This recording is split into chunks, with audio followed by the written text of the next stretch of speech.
Puji Tuhan. Shalom. Apa kabar sore hari ini? Luar biasa dahsyat. Ya, saya yakin dan percaya bahwa kita semua pada sore hari ini punya kerinduan yang sama. Di mana kita datang di tempat ini mau menikmati persekutuan yang indah bersama dengan Tuhan, yang kita sembah, yang kita tinggikan, yang kita muliakan senantiasa di dalam kehidupan kita. Amin. Sore hari ini kita ingin diberkati. Puji Tuhan. Sore hari ini kita akan membahas tentang sebuah tema tentang dunia roh. Wah, dunia roh itu nyata. Ya, tadi sedikit gambar ditampilkan mulai ya, mungkin ada yang melihat ada gambar yang mungkin pernah dilihat kali ya. Nah, saudaraku yang saya kasihi dalam Yesus Kristus, berbicara tentang dunia roh itu nyata. Kita tahu bersama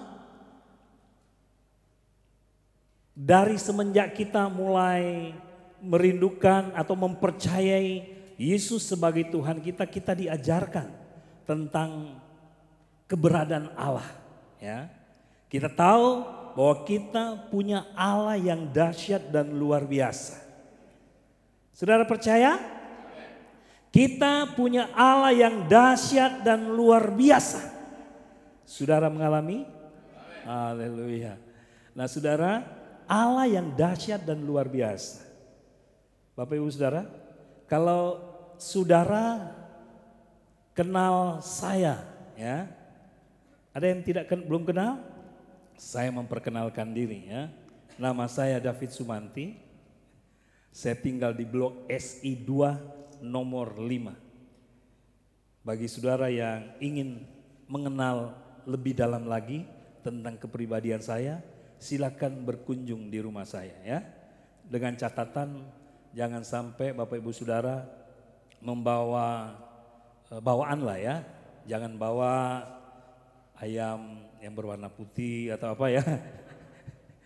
Ini cuman lelucon aja.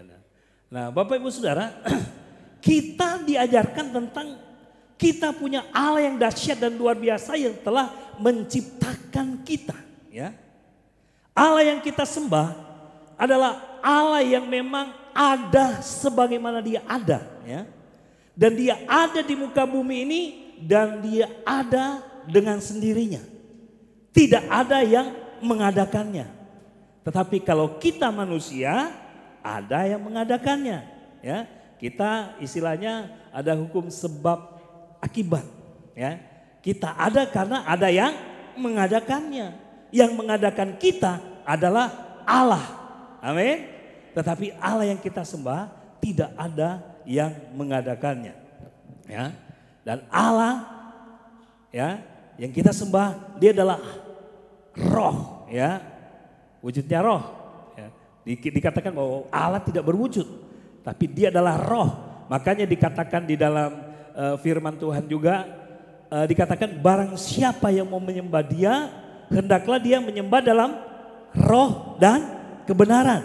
Paulus juga pernah berkata bahwa manusia jasmaninya itu semakin hari semakin merosot. Tetapi manusia batinianya itu semakin hari diperbaharui dari hari ke sehari. Jadi kesimpulannya bahwa kita juga manusia sebenarnya kita merupakan manusia roh. Saudara percaya? Misalnya seperti saya nih ya, Pak Oki. Bisa saya boleh tanya Pak Oki? Pak Oki tunjukkan yang namanya Pak Oki. Saya tunjukkan yang mana? Ah ini, benar. Ini katanya, berarti saya kalau saya, mana Davidnya? Ini, benar. Gak bisa. Yang ini tuh badannya David. Yang Davidnya mana gitu kan. Ini kan nunjuk, ini badan. Iya kan. Jadi kalau kita berbicara rohnya, memang roh itu berdiam di dalam sebuah tubuh jasmani. Ya, roh itu nggak kelihatan. Allah kita nggak kelihatan. Allah itu tidak kelihatan tapi bisa dirasakan. Betul? Bagaimana kita bisa membuktikan Allah itu ada? Saudara percaya bahwa Allah ada hadir di tempat ini? Nah, kalau kita bilang Allah itu diibaratkan seperti udara, angin. Saudara tahu bahwa di dalam ruangan ini ada angin? Ada. Dari mana kita bisa tahu? Tunjukkan kepada saya angin itu. Ada? Nggak bisa. Bisa nggak ditunjukkan? Ini saya kasih contoh ya.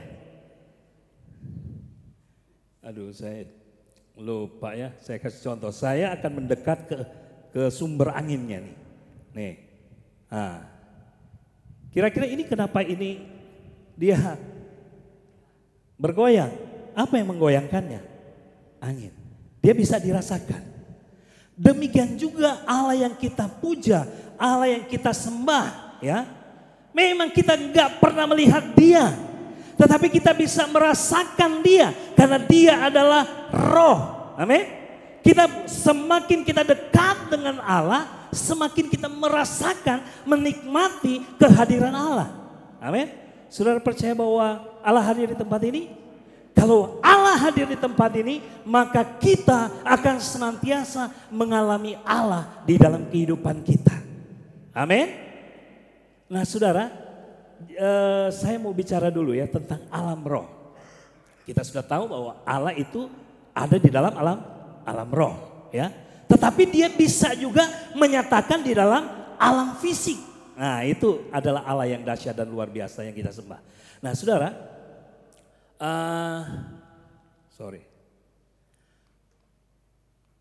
Nah ini nih ya, kalau kita pernah mendengar sihir, ya.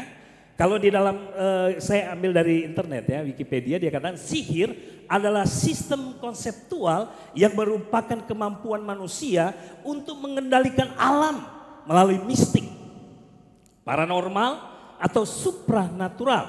Nah dalam banyak kebudayaan, sihir berada di bawah tekanan dan biasanya bertentangan dengan ilmu pengetahuan dan agama. Banyak agama yang mengecam praktek sihir dan ilmu hitam. Ya, ini praktek-praktek sihir dan ilmu hitam, ya, itu ada, tapi dikatakan banyak ditentang oleh agama, dikatakan.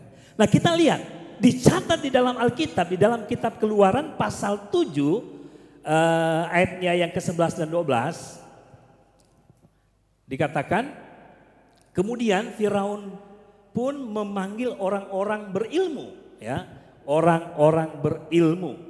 Ada orang-orang berilmu di sini, orang-orang pintar katanya ya. Dan ahli-ahli sihir. Ada ahli sihir di sini? Gak ada ya? Nih, dan mereka pun ahli-ahli Mesir itu membuat yang demikian juga dengan ilmu mantra mereka. Pernah mendengar mantra? Saya dulu pernah diajarin sebuah mantra. Dikatakan, pokoknya ada sebagian, enggak udah Bapak Ibu Saudara ketahui semua ada.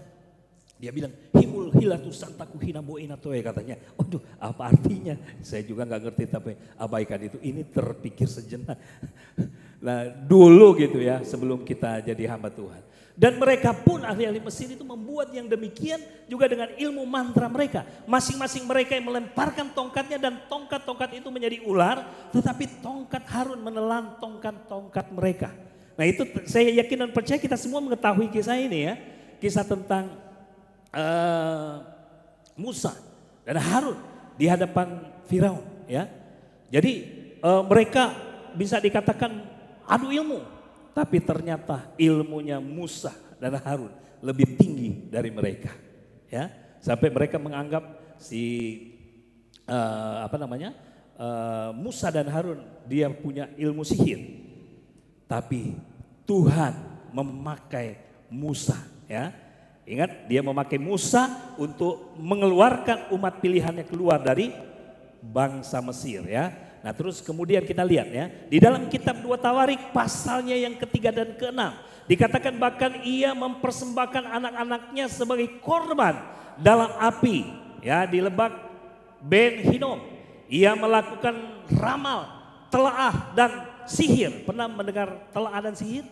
Dan menghubungi para pemanggil arwah dan para pemanggil roh. Ini terlalu kecil itu. apa namanya? Enggak begitu terbaca. Tapi Bapak Ibu Saudara, ini berbicara tentang si Raja Manesia, ya. Di mana raja Israel yang senantiasa melakukan hal yang jahat di mata Tuhan, ya. Jadi dia dikatakan di sini juga dia melakukan praktek sihir, ya.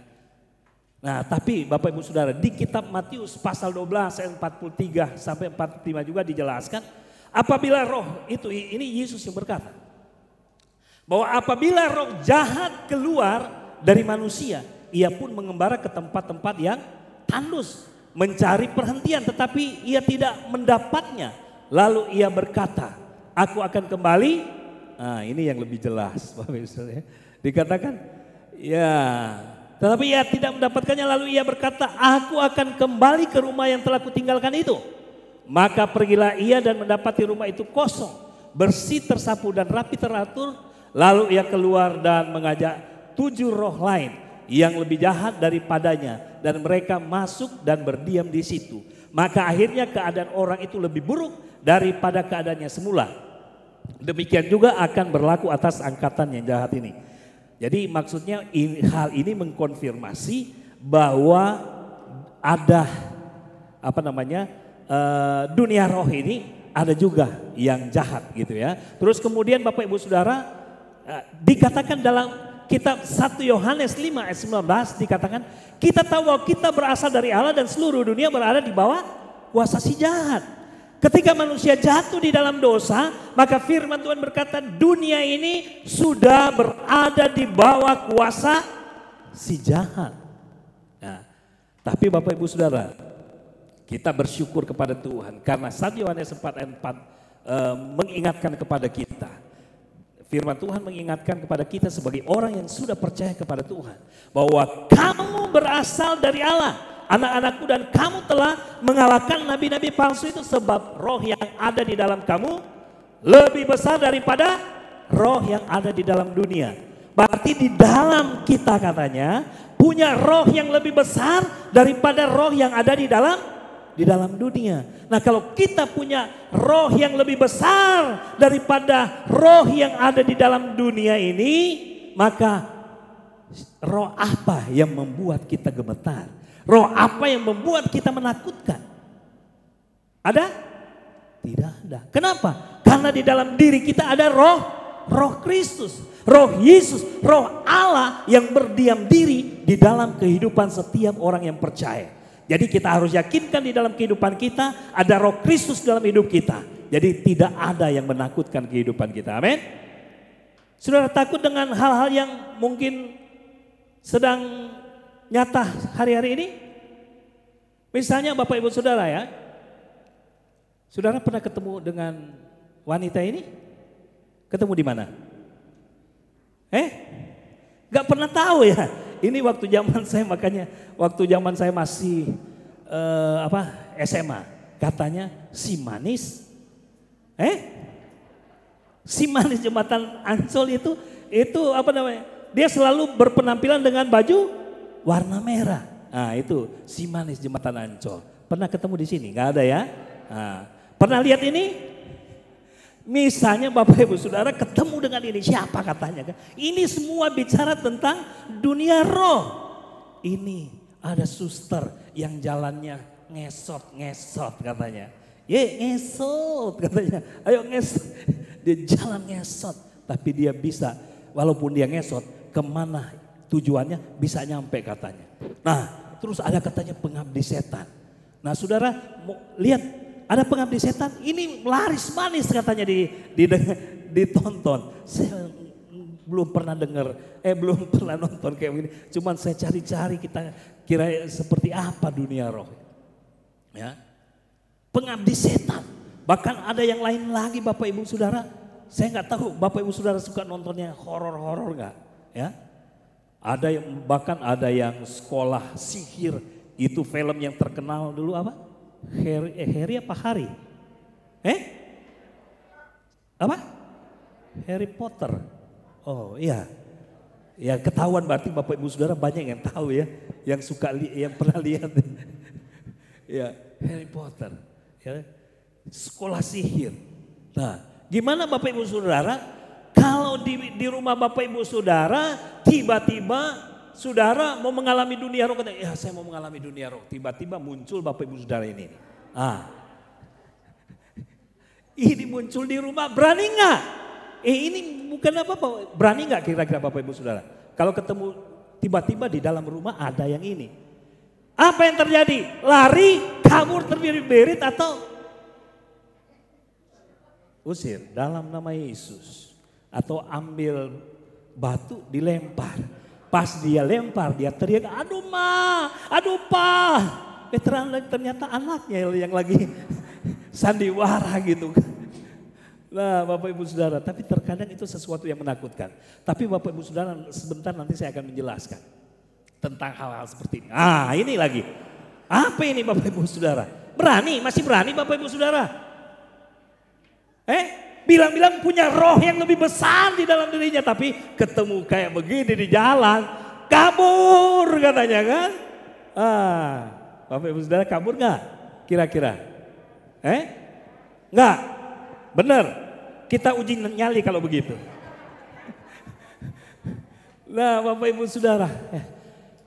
Saudara, jadi kita sebenarnya udah ada ayat firman Tuhan yang mengajar kepada kita bahwa ingat kita berasal dari Allah karena itu ada roh Allah yang ada di dalam kita, ya. Roh yang ada di dalam diri kita lebih besar dari roh yang ada di dunia ini. Katakan, roh yang ada di dalam diriku lebih besar daripada roh di dunia ini. Ya, yakin, pastikan. Nah saudara, kita mau berbicara ini, dunia atau alam roh itu nyata betul ya. Jadi bukan hanya sekedar kita melihat setan di sana nyata, tapi nggak pernah mengalami Allah itu nyata di dalam kehidupannya. Kita harus mengalami Allah itu nyata di dalam kehidupan kita. Amin. Nah ada 3 hal penting yang perlu kita ketahui dalam di dalam membangun manusia roh ini ya. Yaitu pertama percaya kepada Allah yang adalah roh dan penyertaannya ya. Dan kedua pastikan roh kita terkoneksi dengan roh Tuhan. Karena kalau nggak terkoneksi, nah kita akan lihat sebentar akibat dari apa kalau kita tidak terkoneksi. Dan ingat Bapak Ibu Saudara, ini di dalam dunia roh itu kita memang betul-betul katanya harus bersih batin kita, makanya tidak boleh suka menyimpan dendam. Kenapa 3 hal ini yang ingin saya mau sampaikan? Karena 3 hal ini saya ambil dari kitab Raja-Raja ya. 2 Raja-Raja 6 ayatnya yang ke-8 sampai ayatnya yang ke-23 itu yang akan kita bicarakan pada saat ini. Jadi kita lihat poin pertama mengenai dunia roh ya, atau bagaimana kita membangun kehidupan di dalam roh ini ya. Nah pertama kita harus percaya kepada Allah yang adalah roh. Saudara percaya bahwa Allah adalah roh? Saudara percayakan penyertaannya? Nah saudara, mau tidak mau sore hari ini kita harus yakinkan bahwa kita percaya bahwa Allah itu ada. Amin. Dia hadir. Karena firman Tuhan berkata di dalam kitab Mazmur pasal yang ke-14 ayat 1 ya. Dikatakan bahwa hanya orang yang ada yang tahu. Hanya orang yang bebal yang bisa berkata bahwa tidak ada Allah. Jadi kalau kita bilang wah gak ada Allah, saya gak pernah lihat Allah. Berarti kita termasuk golongan orang-orang seperti itu. Tapi saya yakin dan percaya kita tidak demikian. Karena kita mau katakan kita seperti Elisa. Ya, Elisa abdi Allah, dia katakan begini bahwa Raja Negeri Aram sedang berperang melawan Israel ya. Dikatakan bahwa Raja Negeri Aram sedang berperang dengan Raja Israel. Nah dia selalu berunding dengan pegawai-pegawainya kan. Panggil berunding. Nah, bahkan mereka mungkin berunding di tempat yang pokoknya yang tidak, di ruangan yang tidak bisa diketahui orang ya. Yang kedap suara mungkin ya. Tetapi di dalam perundingan mereka kan mereka melakukan perundingan tentang bagaimana mereka akan menghadang ya orang-orang Israel. Dikatakan tetapi abdi Allah menyuruh orang kepada Raja Israel mengatakan awas jangan lewat di tempat itu sebab orang Aram sudah turun menghadang ke sana. Sebab itu Raja Israel menyuruh orang-orang ke tempat yang disebutkan abdi Allah kepadanya. Demikianlah Elisa memperingatkan kepadanya supaya berawas-awas di sana, bukan sekali 2 kali saja. Nah, jadi ceritanya begini. Setiap mereka berunding, si Elisa ternyata ya, Elisa ini adalah orang yang sangat dekat dengan Allah. Dari mana kita bisa tahu bahwa dia sangat dekat dengan Allah? Wong dia tidak ada di tempat perundingan, tetapi dia bisa tahu tentang apa yang diputuskan di dalam pembicaraan Raja Aram ini bersama pegawainya. Di mana mereka mau menghadang orang-orang Israel nanti di lembah sana atau di jalan sini, kita hadang mereka. Sebelum ya orang-orang Israel mau jalan atau bertindak mau kemana, ya, si abdi Allah ini sudah menyuruh pelayannya, sudah menyuruh bujangnya, udah kasih tahu raja, ini orang Aram itu sudah di lembah sana, sudah di jalan sini, mereka sedang menghadang, jangan lewat situ. Akhirnya mereka sudah menghadang ini, sia-sialah penghadangan mereka. Kenapa? Karena orang Israel nggak lewat gitu kan. Nah itu bukan sekali 2 kali. Mungkin perundingan ini di jalan sini gagal. Akhirnya mereka buat lagi strategi, udah kita pindah. Kita hadang mereka di jalan yang sebelah sana. Mereka sudah datang menghadang, ternyata enggak juga terjadi. Orang Israel mereka lewat di tempat yang lain lagi. Kenapa ternyata dikatakan di sini? Ternyata ada Om Elisa gitu ya, yang datang, yang memberitahukan kepada Raja Israel, menyuruh pelayan, bujangnya datang katakan agar supaya orang Israel jangan lewat di sana. Ya. Nah karena peristiwa ini terjadi, akhirnya marahlah si Raja Aram. Ya. Tapi kita mau lihat ini kenapa kok bisa Elisa tahu? Karena dia adalah orang yang dekat dengan Tuhan. Orang yang dekat dengan Tuhan pasti Tuhan bisa menyampaikan hal-hal yang rahasia di dalam kehidupan seseorang itu. Saudara percaya? Tuhan bisa membukakan sebuah rahasia di dalam kehidupan kita sebagai orang-orang yang percaya kepadanya. Walaupun itu sesuatu yang pokoknya sudah dirahasiakan. Tetapi Tuhan menunjukkan jalan yang benar buat kita. Ya, kenapa? Karena kedekatan Elisa dengan Tuhan. Nah saudara, ada sebuah cerita tentang tiga anak muda. Sadrak, Mesak, dan Abednego. Nah Bapak Ibu Saudara kita tahu ya, sering kita baca karena sejak sekolah minggu mungkin ini cerita diulang sehingga kita tahu. Ini orang betul-betul mereka adalah orang yang sangat-sangat mempercayai akan kehadiran Allah yang mereka sembah. Sehingga tidak ada sesuatu yang menggentarkan hidup mereka, tidak ada sesuatu yang menakutkan mereka. Karena mereka tahu kepada siapa mereka percaya. Mereka percaya kepada Allah, di mana Allah yang senantiasa membimbing, memimpin kehidupan mereka. Dikatakan dalam kitab Daniel 3 ayat 17 sampai 18. Jika Allah kami yang kami puja sanggup melepaskan kami, maka ia akan melepaskan kami dari perapian yang menyala-nyala itu. Dan dari dalam tanganmu ya Raja. Tetapi seandainya tidak, hendaklah Tuanku mengetahui ya Raja, bahwa kami tidak akan memuja dewa Tuanku dan tidak akan menyembah patung yang Tuanku dirikan itu. Mereka berani menolak karena mereka tahu mereka disertai oleh Tuhan. Ya. Mereka tidak mau melakukan sebuah pelanggaran karena mereka tahu Tuhan menjamin kehidupan mereka. Ya. Walaupun mereka mengalami kesulitan, mereka mengalami kesusahan di dalam kehidupan mereka, mereka tidak akan mau melanggar perintah Tuhan. Nah, demikian juga Bapak Ibu Saudara kita. Biarlah yakinkan di dalam kehidupan kita bahwa kita punya Allah yang dahsyat. Walaupun kita tidak melihatnya, tetapi kita bisa merasakannya, pembelaannya, pertolongannya, penyertaannya di dalam kehidupan kita. Ya. Mau kita menghadapi kesulitan, perekonomian kita, yakinkan di dalam diri kita Tuhan tidak pernah meninggalkan kita. Amin. Dia senantiasa ada bersama dengan kita. Dia adalah Dia adalah Allah Roh yang sanggup menyatakan diri di dalam segala aspek kehidupan kita. Dia bisa memakai, dia bisa menyatakan pribadinya lewat malaikat-malaikatnya.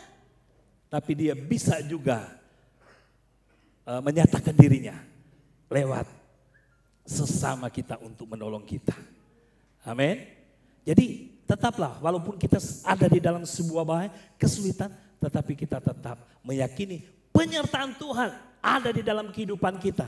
Dan kita lihat, ya dibuktikan oleh Daniel, dibuktikan oleh Sadrak, Mesak dan Abednego, dikatakan dalam Daniel 3 ayat 23 dan 25, bahwa tetapi ketiga orang itu yakin, yakni Sadrak, Mesak dan Abednego jatuh ke dalam perapian yang menyala-nyala itu dengan terikat. Kemudian terkejutlah Raja Nebukadnezar, lalu bangun dengan segera. Berkatalah ia kepada menterinya, para menterinya, bukankah tiga orang yang telah kita campakkan dengan terikat dalam api itu?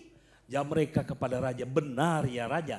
Katanya, tetapi ada 4 orang yang kelihatan berjalan dengan bebas di tengah api itu. Mereka tidak terluka dan yang keempat itu rupanya seperti anak dewa. Jadi Bapak Ibu Saudara, kita melihat di sini ya, sebuah keyakinan akan penyertaan Tuhan walaupun diizinkan untuk melewati kesulitan, kesengsaraan, mereka tetap enjoy ya. Walaupun dalam penderitaan, waduh ini api, nggak selamanya itu katanya api itu menghanguskan. Buktinya mereka ini kan nggak hangus, sehelai rambut pun tidak ada yang hangus. Ya, kenapa? Karena ada yang menyertai mereka. Siapa dia? Dia adalah Allah Tuhan yang kita sembah. Dan saat ini kita percaya di dalam Yesus Kristus yang kita puja dan puji, dia senantiasa ada bersama dengan kita. Amin. Jadi apapun persoalan kesulitan yang datang menghadang setiap pribadi kita, percayalah Tuhan selalu membela dan menolong kita. Jangan bilang, ya saya ada dalam kesulitan. Kalau engkau diizinkan dalam kesulitan, ingat, walaupun engkau ada dalam kesulitan, Tuhan tidak meninggalkan engkau dalam kesulitan. Amin. Jangan pernah bilang, waduh saya dalam kesulitan, Tuhan sudah tidak ada, dia sudah meninggalkan saya. No, enggak seperti itu.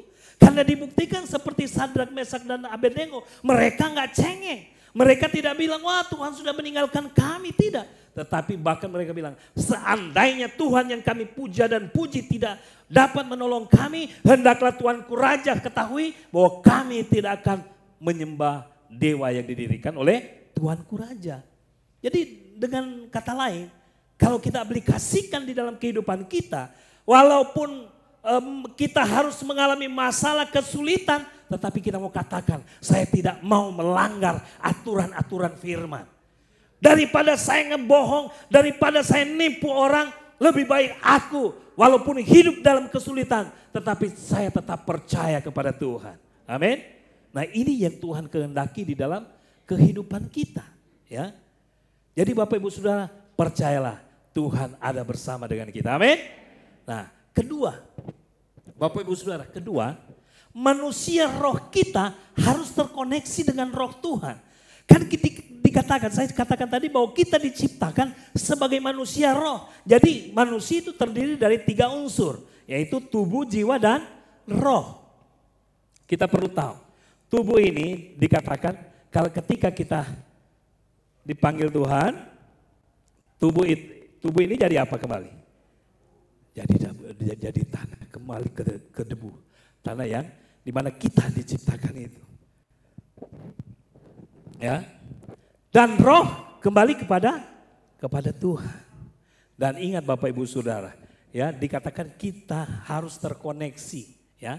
Dikatakan di dalam 2 Raja-Raja 6 ayat 15 sampai 16. Ketika pelayan abdi Allah bangun pagi-pagi dan pergi keluar, maka tampaklah suatu tentara dengan kuda dan kereta ada di keliling kota itu. Lalu berkatalah bujangnya itu kepadanya, celakalah tuanku, apa yang akan kita perbuat? Jawabnya, jangan takut sebab lebih banyak yang menyertai kita daripada yang menyertai mereka. Jadi kisahnya seperti itu Bapak Ibu Saudara.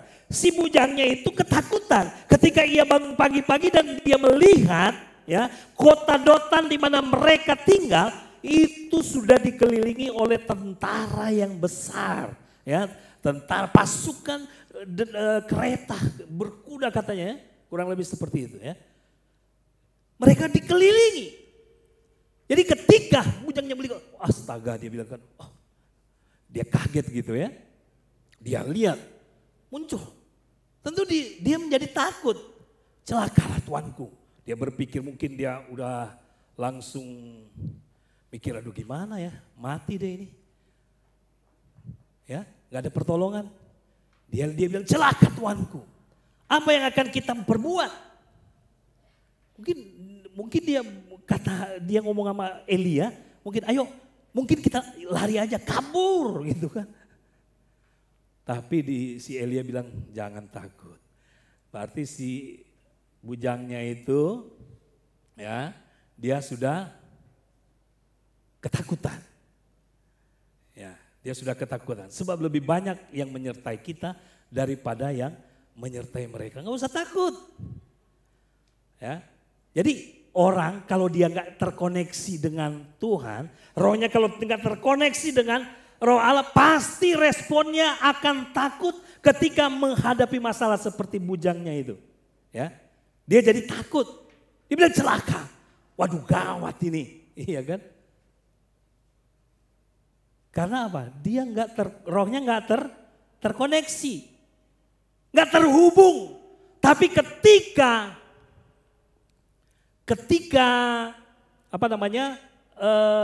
Elisa berdoa, maka terbukalah matanya.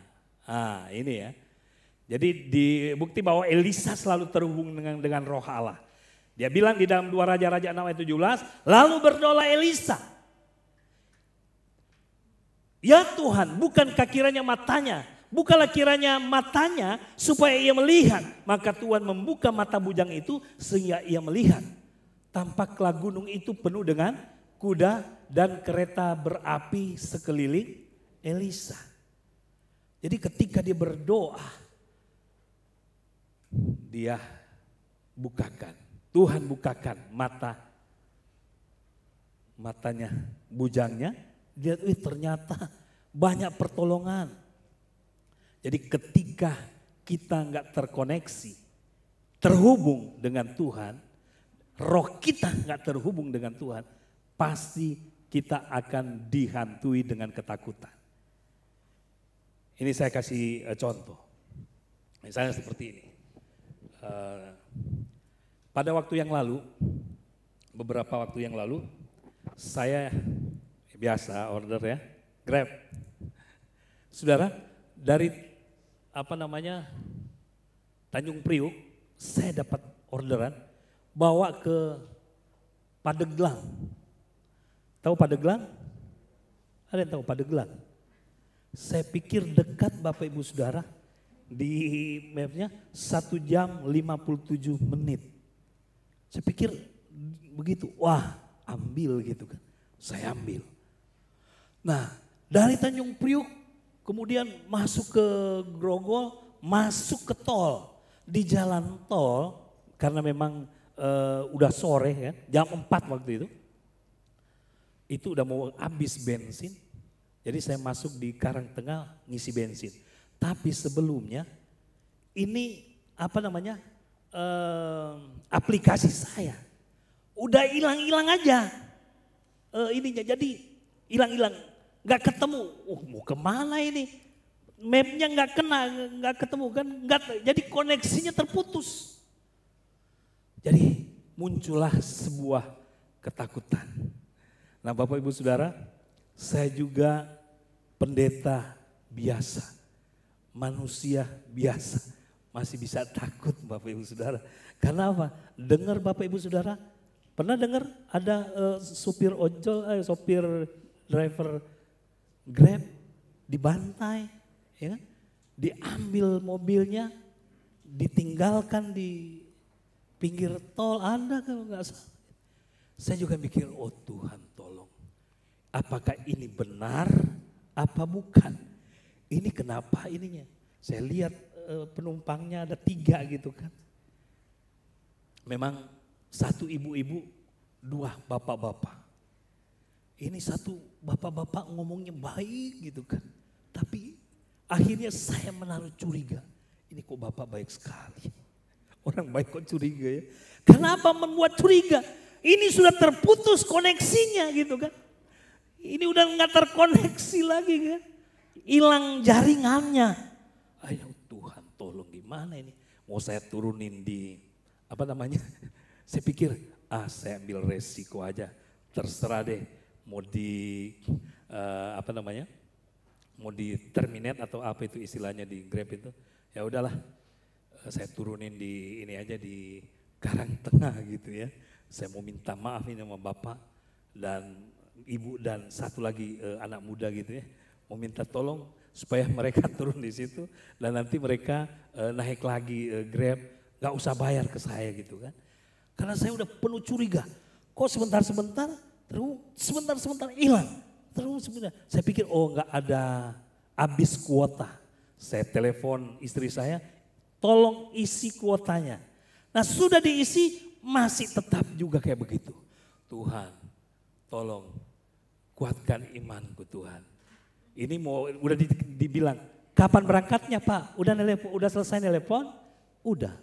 Ayo kita berangkat. Ayo sepanjang jalan. Oh Tuhan. Dia ajak tapi saya berdoa juga dalam hati. Tuhan tolong. Tuhan tolong biar aku sampai di tujuan dengan selamat.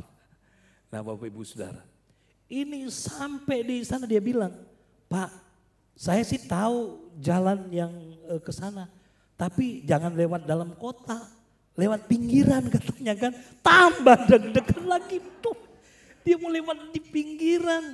Saya bilang, nggak apa-apa kita lewat dalam kota aja. Dia bilang, tambah jauh Pak di situ, nggak apa-apa. Nggak taunya saya takut gitu. Masih takut ini Bapak Ibu Saudara, masih pingin hidup ternyata ya. Akhirnya Bapak Ibu Saudara, wah dengan keberanian Tuhan tolong dalam nama Yesus. Biar semua berjalan dengan baik. Ini benar Bapak Ibu, ini gangguan terus. Sampai di sana itu terganggu gitu kan. Jadi sampai di sana saya ini terputus koneksinya. Nah, roh saya terhubung terus dengan Tuhan. Sampai akhirnya tibalah saya di Pandeglang jam 9 malam. Waduh, ya dari jam 4 sampai jam 9. Saya pikir, waduh jauh banget. Karena memang lagi lebaran itu ya waktu itu ya. Lebaran hari kedua ya. Iya, hari pertama kali. Nah Bapak Ibu Saudara, hari pertama kayaknya, lebaran hari pertama.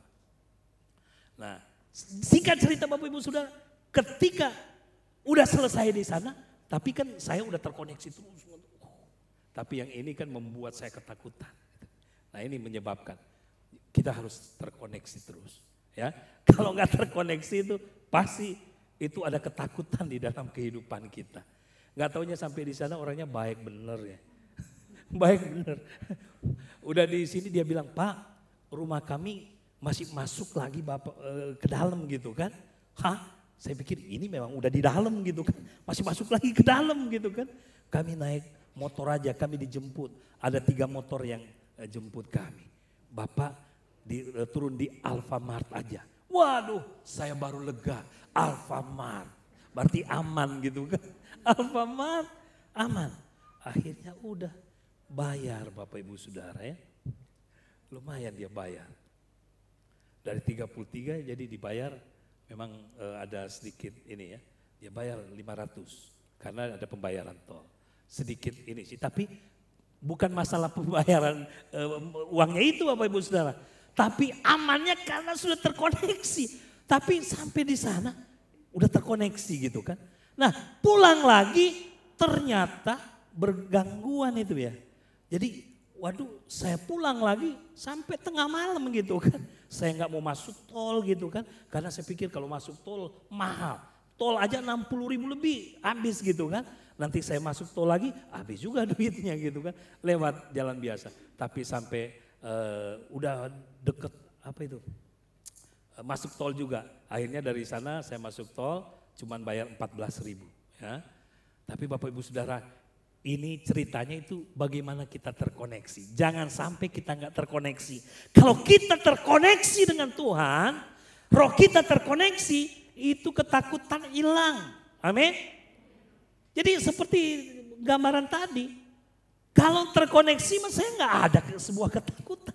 Tapi karena terputus jaringan, nggak terkoneksi, akhirnya jadi sebuah ketakutan. Sama halnya dengan kita dengan Tuhan. Kalau kita nggak terkoneksi dengan Tuhan, ketika menghadapi masalah, pasti kita akan dihantui dengan sebuah ketakutan, kecemasan di dalam kehidupan kita. Kita bisa stres, bahkan mungkin bisa depresi.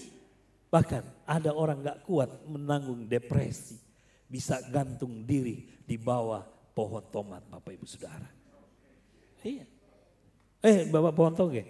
Kalau pohon tomat nggak yakin. Nah saudara, udah gantung diri di bawah pohon tomat, disambar sama truk gitu kan, habis Bapak Ibu Saudara. Nah Bapak Ibu Saudara, jadi kita harus terkoneksi dengan Tuhan ya. Nah bagaimana? Kita harus periksa jaringan jika koneksi terputus ya. Periksa jaringan. Kalau koneksi terputus ya periksa jaringan. Kita hidup dalam alam roh, amin. Kalau hidup kita tenang, biasanya itu ada jaminan ya. Karena hanya dekat Allah saja aku tenang. Jadi kalau Bapak Ibu Saudara hadapi masalah, tenang hidupnya. Bisa kita pastikan pasti dia dekat dengan Tuhan. Karena firman Tuhan berkata, hanya dekat Allah saja aku tenang. Kalau hanya dekat Allah saja aku tenang, mari kita dekatkan diri kita dengan Allah. Tidak takut, jangan sampai kita takut, apalagi panik. Apalagi kalau udah tindakan yang gerasa gerusu, orang bilang ini saya cuma cuplik dari orang-orang yang suka saya dengar, kalau ini jangan gerasa gerusu. Saya nggak tahu apa gerasa gerusu. Ada yang suka gerasa gerusu di sini? Lakukan sana sini udah nggak terkontrol mungkin ya. Tapi Yesaya 59 ayat 1 dan 2 dia katakan, sesungguhnya tangan Tuhan tidak kurang panjang untuk menyelamatkan dan pendengarannya tidak kurang tajam untuk mendengar, tetapi yang merupakan pemisah antara kamu dan Tuhan Allahmu ialah segala kejahatanmu, dan yang membuat dia menyembunyikan diri terhadap kamu sehingga ia tidak mendengar ialah segala dosamu. Jadi ingat Bapak Ibu Saudara, supaya kita tetap terhubung, supaya dia tetap mendengar kita. Ketika kita berdoa dia mendengar, maka semua hal-hal yang tidak dikehendaki oleh Tuhan untuk kita lakukan, kita singkirkan semua. Yang lama sudah berlalu, biarlah sesungguhnya yang baru sudah datang. Jadi lakukan hal-hal yang baru ya. Nah hidup dalam roh adalah sebuah proses. Ingat, hidup dalam roh adalah sebuah proses. Enggak dengan tiba-tiba wah saya udah jadi hidup dalam roh. Makanya 2 Korintus 4:16. Tadi saya sudah singgung. Sebab itu kami tidak tawar hati, tetapi meskipun manusia lahiria kami semakin merosot, namun manusia batinia kami dibaharui dari hari ke sehari. Paulus mengalami banyak tantangan, banyak pergumulan, persoalan dalam kehidupan pelayanannya. Tetapi dia tetap terus rindu agar supaya dia tetap dekat dengan Tuhan, ya. Rohnya terus dibaharui. Dia tidak membalas kejahatan dengan kejahatan. Tapi dia bilang juga di dalam Daniel 6 ayat 10 ya. Demi didengar Daniel bahwa surat perintah itu telah dibuat, pergilah dia ke rumahnya. Dalam kamar atasnya ada tingkap-tingkap langit yang terbuka ke arah Yerusalem. 3 kali sehari ia berlutut, berdoa serta memuji Allahnya seperti yang biasa dilakukan. Seperti yang biasa dia lakukan. Apakah kita ada kebiasaan melakukan? Apa kebiasaannya? Yang biasa dia lakukan adalah berdoa setiap hari 3 kali. Kebiasaan kita setiap hari apa? Pokoknya setiap hari. Kalau belum ngomel, belum afdol hidupnya. Kayaknya kalau belum ngomelin suami kayaknya belum mantep ini hidup sehari ini. Kalau belum ngomelin istri belum mantep. Jadi udah kebiasaan ngomel kan. Tapi kita punya kebiasaan berdoa, harus memiliki kebiasaan untuk berdoa, berhubungan dengan Tuhan, ya. Membangun hubungan intim dengan Tuhan, menyatakan apa yang menjadi kerinduan kita kepada Tuhan. Ya, si itu bilang pemazmur Daud apa? 7 kali dalam sehari aku memuji-muji Tuhan. Biarlah kita juga pujian itu, mulut itu harus penuh pujian di rumah. Jangan cuma kata-kata yang kasar keluar dari mulut kita, tapi pujian kita kepada Tuhan. Amin.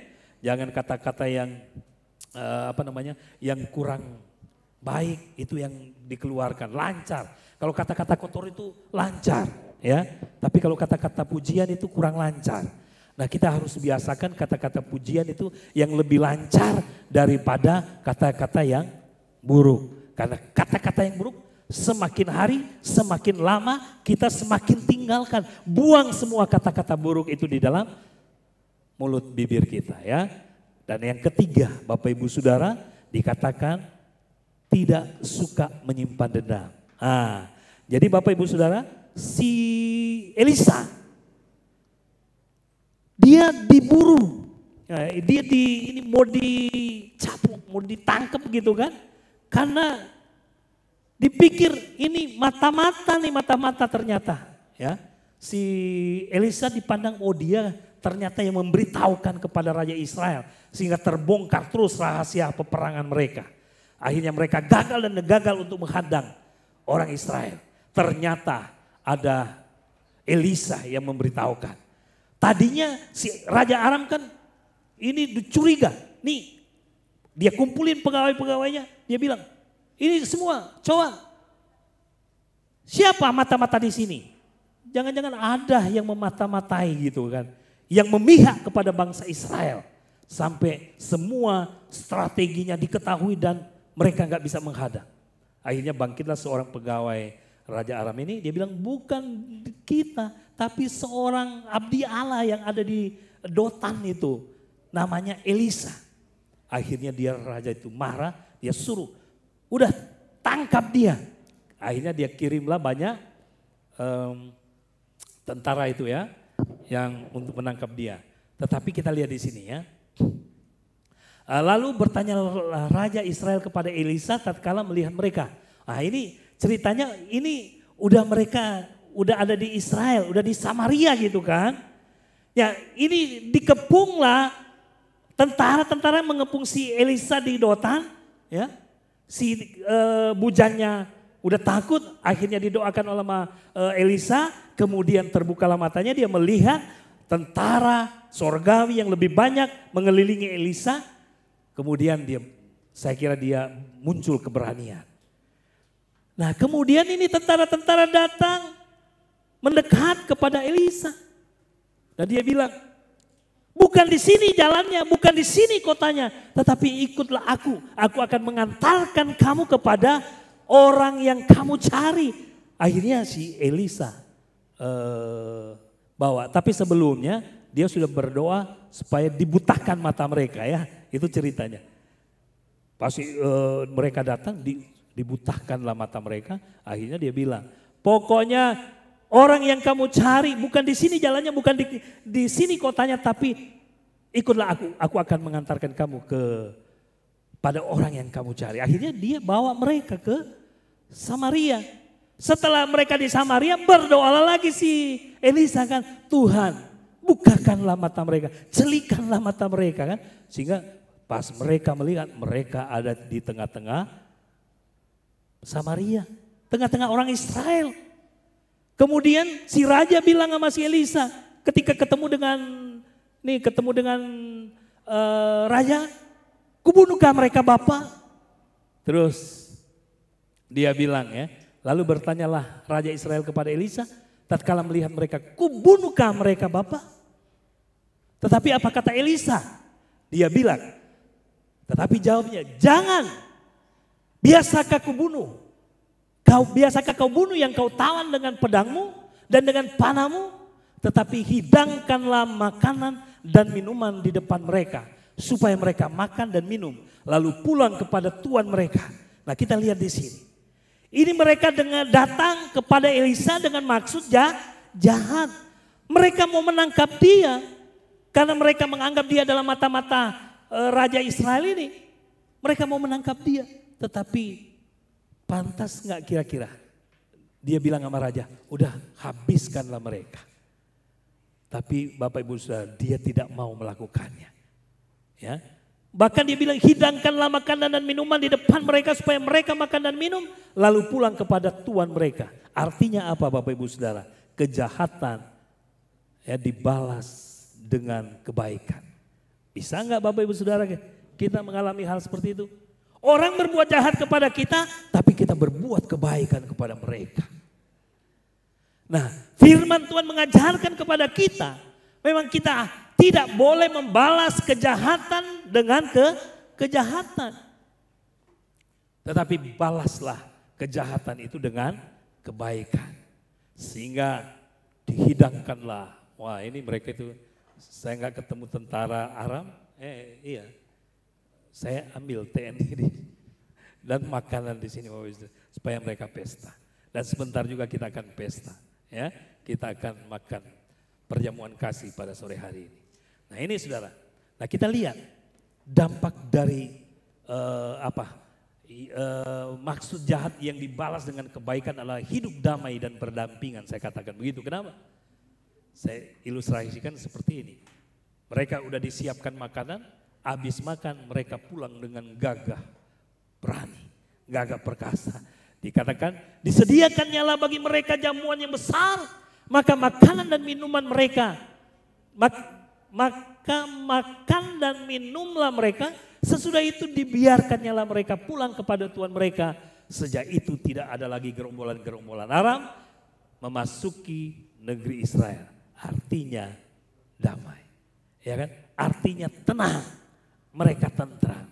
Saya yakin dan percaya bahwa kehidupan kita sebagai orang yang percaya kepada Tuhan, biarlah kita mau mempraktekkan firman Tuhan. Ya, kita harus membangun manusia roh kita. Ya, jangan kita hanya membangun manusia jasmani kita. Kalau manusia jasmani terus dikasih seperti hari ini kan, kita akan makan bersama. Itu namanya kita memberi makan manusia jasmani kita. Manusia jasmani kalau nggak dikasih makan, loyo Bapak Ibu Saudara. Ya. Kalau kita tidak dikasih makan, tubuh jasmani kita loyo. Lemes. Saya telat makan aja sekarang lemes Bapak Ibu Saudara. Sampai istri saya kadang itu ngoceh-ngoceh. Tadi aja, kok makan dulu? Sibuk terus nih katanya. Udah mau jam 5 belum selesai nih persiapan. Tapi Bapak Ibu Saudara, saya yakin dan percaya. Ya. Kita mau memberi makan tubuh jasmani kita dan kita juga mau memberi makan rohani kita. Amin. Jadi sehingga kita kuat, roh kita kuat. Karena orang yang hidup di dalam roh, mereka juga harus mau dipimpin oleh roh. Jadi roh Allah ada di dalam hidup kita, ya. Roh kita juga itu saya yakin dan percaya menjadi kuat. Karena kita memberi makan roh kita. Dengan cara bagaimana kita memberi makan? Ya kasih asupan rohani di dalam kehidupan kita ya. Kalau kita bicara iman itu timbul dari pendengaran akan firman Tuhan. Menjadikan roh kita ini menjadi kuat. Maka setiap hari kita harus mau menyediakan waktu. Dengar renungan firman. Baca firman Tuhan ya. Bersekutu dengan Tuhan. Maka lihatlah kita menjadi pribadi-pribadi yang kuat, roh kita kuat, apapun yang menjadi masalah persoalan pergumulan kita tidak akan takut menghadapinya. Kenapa? Karena kita punya kekuatan, kita bisa melihat, punya mata iman, mata roh kita melihat. Allah ada bersama dengan kita yang terus membela dan menolong kita. Puji Tuhan, mari kita bangkit berdiri semua. Saya yakin dan percaya Tuhan ada di sini. Mari kita alami, rasakan bahwa Dia ada bersama dengan kita untuk memberikan kekuatan di dalam kehidupan kita.